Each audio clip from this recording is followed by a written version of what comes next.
नमस्कार।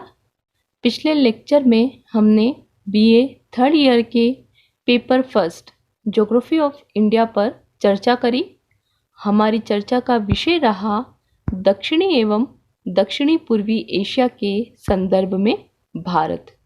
इसके अंतर्गत हमने देखा भारत एशिया महाद्वीप के दक्षिणी भाग में स्थित है तथा भारत की यह स्थिति ग्लोब पर उत्तरी पूर्वी गोलार्ध में है। आज हम इसी लेक्चर को जारी रखेंगे। सबसे पहले हम देखते हैं भारत और उसके पड़ोसी देशों के बारे में। पड़ोसी देश में सबसे पहले वे देश जो भारत के साथ स्थलीय सीमा बनाते हैं। तो हम पश्चिम की ओर शुरुआत करते हैं। आप मानचित्र में देख सकते हैं सबसे पश्चिम की ओर सबसे पहले भारत के पड़ोसी देश में पाकिस्तान, उसके बाद है अफगानिस्तान। अफगानिस्तान के साथ भारत की सबसे कम सीमा रेखा लगती है। नेक्स्ट है चाइना, इसके बाद है नेपाल, भूटान, बांग्लादेश। बांग्लादेश के साथ भारत की सबसे लंबी सीमा रेखा लगती है। और नेक्स्ट है म्यांमार। इस तरह से ये 7 देश है जिसके साथ भारत की बाउंड्री लाइन है।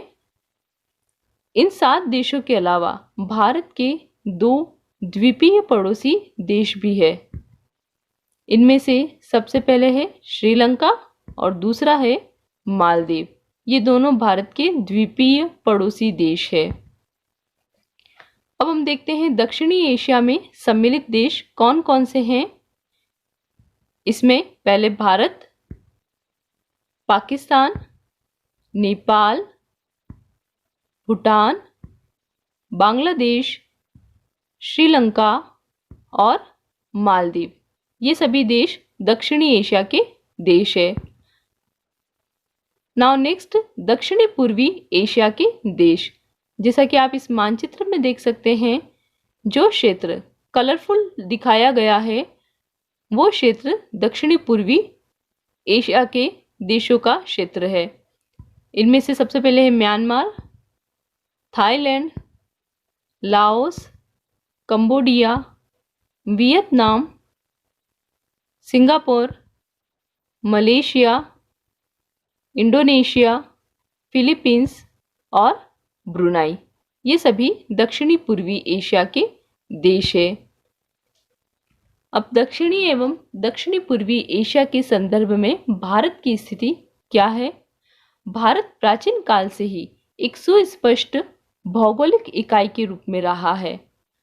अगर हम भारत के उत्तर की तरफ देखें तो यहाँ पर उत्तर की ओर है हिमालय पर्वत, पश्चिम की ओर स्थित है थार का रेगिस्तान, दक्षिण की ओर है हिंद महासागर और पूर्व की ओर है पूर्वांचल पहाड़ियाँ तथा घने वनीय क्षेत्र। तो इस तरह से भौगोलिक रूप में भारत प्राचीन समय से ही सुस्पष्ट रूप में रहा है। भारत दक्षिणी एवं दक्षिणी पूर्वी एशियाई देशों से भौगोलिक, सामाजिक और आर्थिक दृष्टि से संबद्ध है। भारत के उत्तर एवं उत्तर पूर्व में हिमालय अवस्थित है।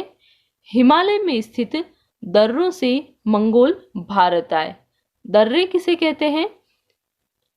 पर्वतीय व पहाड़ी क्षेत्रों में प्राकृतिक आवागमन के मार्गों को दर्रे कहा जाता है। प्राकृतिक आवागमन के संकरे गलियारे दर्रे कहलाते हैं। तो इन दर्रों से होकर के ही मंगोल भारत आए तथा इन्हीं दर्रों से होकर के बौद्ध धर्म चीन, कोरिया तथा जापान और मध्य एशिया तक फैला। भारत दक्षिण एवं दक्षिण पूर्वी एशिया से हिंद महासागर से जुड़ा हुआ है। हिंद महासागर के शीर्ष पर स्थित होने के कारण भारत व्यापारिक मार्गों का प्रमुख संगम बन गया है। अब भारत की महत्ता इस बात से जानी जा सकती है कि हिंद महासागर विश्व का एकमात्र ऐसा महासागर है जिसका नाम किसी देश के नाम पर पड़ा है। भारत को प्राचीन समय में हिंदुस्तान कहा जाता था। इसी आधार पर इसके समीप स्थित महासागर का नाम हिंद महासागर पड़ा। तो हिंद महासागर एकमात्र ऐसा महासागर है जिसका नाम किसी देश पर पड़ा। हिंद महासागर होकर ही भारतीय विचारधाराएं इंडोनेशिया और कंबोडिया पहुंची थी। दक्षिणी पूर्वी एशिया में हिंदू एवं बौद्ध धर्म भारत से ही आए। भारत की विशिष्ट अवस्थिति के कारण ही देश के बंदरगाह वर्ष भर खुले रहते हैं। जैसा कि हमने लास्ट लेक्चर में देखा, कर्क रेखा भारत के लगभग मध्य से होकर के गुजरती है, तो इसके दक्षिण वाला भाग या दक्षिणी प्रायद्वीप भारत जो है वो क्षेत्र उष्णकटिबंध में पड़ता है। वहां की जलवायु है उष्णकटिबंधीय जलवायु। तो उष्णकटिबंधीय जलवायु होने के कारण यहाँ के तटीय जो क्षेत्र है वहां पर बर्फ नहीं जम पाती है, क्योंकि यहाँ पर वर्ष पर्यंत तापमान ऊंचा रहता है। तापमान ऊंचा रहने के कारण से यहाँ बंदरगाह वर्ष पर्यंत खुले रहते हैं। भारत दक्षिण पूर्वी एशिया के देशों को चाय, जूट एवं सूती वस्त्र निर्यात करता है।